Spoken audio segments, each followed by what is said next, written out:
یقیناً اللہ تبارک و تعالی محبوب رکھتے ہیں توبہ کرنے والوں کو، اور محبوب رکھتے ہیں پاک صاف رہنے والوں کو۔ اب ہم خود اپنا محاسبہ کریں، ہم اندازہ لگائیں کہ کتنے لوگ ایسے ہیں کہ اگر گناہ کریں اور گناہ کرنے کے بعد وہ اللہ کی بارگاہ میں آ کر کے اللہ کے حضور آ کر کے ہاتھ اٹھاتے ہوں اور اپنی آنکھوں سے آنسو بہاتے ہوں، شرمندگی کا احساس جتاتے ہوں اور یوں کہتے ہو، اے اللہ مجھ سے گناہ ہوا ہے، میں نے آپ کی نافرمانی کی ہے، میں آج کے بعد آپ کی نافرمانی نہیں کروں گا۔ یاد رکھنا توبہ کس چیز کا نام ہے؟ توبہ اس چیز کا نام نہیں ہے کہ صرف زبان سے یہ کہہ لیا جائے کہ اللہ میری توبہ، نا نا، ہرگز توبہ اس کا نام نہیں ہے۔ توبہ ہے کہ پکا اور پختہ یقین کیا جائے اور یقین کے ساتھ اللہ تبارک و تعالیٰ کی بارگاہ میں آ کر کہ یوں کہا جائے کہ اے اللہ میں آپ کا بندہ ہوں، مجھ سے گناہ ہو گیا ہے، آپ مجھ سے ناراض ہو چکے ہیں، میرے اللہ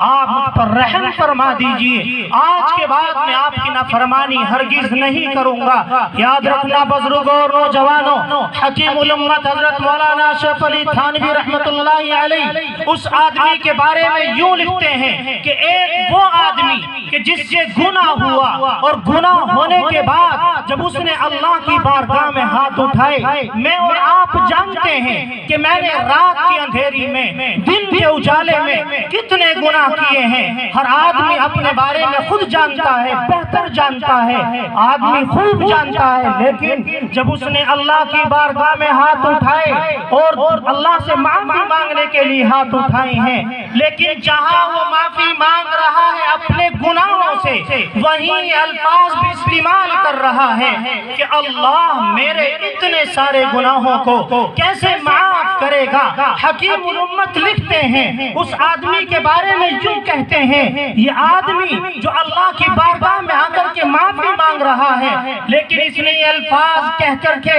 اللہ کی ذات رحیمی اور ذات کریمی کو ٹھکرایا ہے، اس لیے کہ اللہ تبارک و تعالیٰ تو ارحم الراحمین ہیں، اللہ رحم کرنے والے ہیں، اللہ معاف کرنے والے ہیں۔ یہ آدمی بظاہر تو عاجزی اور انکساری والا ہے، لیکن اس کے اندر تکبر ہے، بڑائی ہے، اور یہ بڑائی کا مظاہرہ کر رہا ہے۔ مولانا بیان فرماتے ہیں اور ایک مثال دے کر کے سمجھاتے ہیں، ایک بیل، آپ حضرات نے بیل کا جسم دیکھا ہے، کتنا موٹا تازہ ہوتا ہے، لمبا چوڑا ہوتا ہے۔ ایک بیل کے جسم پر اس کے کان پر مچھر بیٹھ گیا، جب وہ مچھر اڑنے لگا تو اس نے بیل سے یوں کہا، بیل اے بیل، میں تیری بغیر اجازت کے تیرے جسم پر بیٹھ گیا تھا، تیرے بدن پر بیٹھ گیا تھا، اب میں اڑ کر کے واپس جا رہا ہوں، تو مجھے معاف کر دینا۔ بیل نے یوں جواب دیا، مجھے نہ تیرے بیٹھنے کی خبر تھی اور نہ تیرے اڑنے کی خبر، اگر تو مجھ سے کچھ نہ کہتا۔